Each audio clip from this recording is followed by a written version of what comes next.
Svalbard exists at the edge of the habitable world. This Norwegian archipelago sits between the 74th and 81st parallels north, roughly midway between mainland Norway and the North Pole. It is the northernmost permanently inhabited place on Earth, with a settled population, and living here requires a particular negotiation with conditions that most of the world would find extraordinary. 4 months of continuous darkness in winter, 4 months of continuous daylight in summer, and polar bears that outnumber people. Longyearbyen, the main settlement, is a town of roughly 2,500 people clinging to a valley between snow-covered mountains on the island of Spitsbergen. It has a university, several restaurants and bars, a church, a grocery store, and a law that requires anyone venturing outside the settlement to carry a rifle. The polar bears are real, they are hungry, and they do not distinguish between seals and humans. The town was founded as a coal mining settlement in 1906, and the remnants of that industry, abandoned mines, rusting equipment, cable car towers, give the landscape a post-industrial poetry. The Arctic light in Svalbard is the first thing that gets you.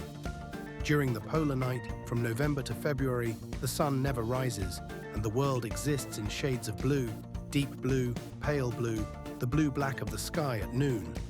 The northern lights dance overhead with an intensity and frequency that lower latitudes cannot match. During the polar day, from April to August, the sun never sets, and the light is constant and golden, casting long shadows even at midnight. The glaciers are Svalbard's defining feature.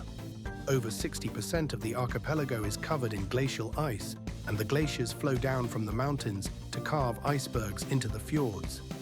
Boat trips through the fjords pass glacier fronts that are kilometers wide, the ice a spectrum of white and blue, the sound of carving, chunks of ice breaking free and crashing into the water, carrying across the stillness like distant thunder.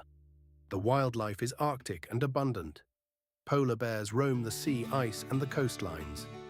Arctic foxes, white in winter and brown in summer, are common around the settlements. Svalbard reindeer, a small subspecies, graze on the sparse tundra vegetation. In summer, the bird cliffs come alive with millions of seabirds, puffins, guillemots, kittiwakes, nesting on ledges above the Arctic Ocean. Walruses haul out on remote beaches, their enormous bulk incongruous and magnificent. The global seed vault, buried in a mountain near Longyearbyen, stores copies of seeds from gene banks around the world, a backup for global agriculture against catastrophe. The entrance, a narrow concrete wedge emerging from the mountainside, is one of the most quietly powerful pieces of architecture on the planet. You cannot enter, but standing before it, knowing what it contains and why, is a moment of reckoning with the fragility of the systems we depend on. Adventure in Svalbard takes many forms. Dog sledding across the frozen landscape in winter, the only sounds the panting of the dogs and the hiss of runners on snow. Kayaking among icebergs in summer, the water so clear you can see 50 meters down. Snowmobile expeditions to the east coast, where the ice cap begins and the landscape becomes truly polar. Hiking the tundra in the midnight sun, when the Arctic wildflowers bloom in a brief, intense burst of color. Svalbard is not comfortable. It is cold, remote, and demanding.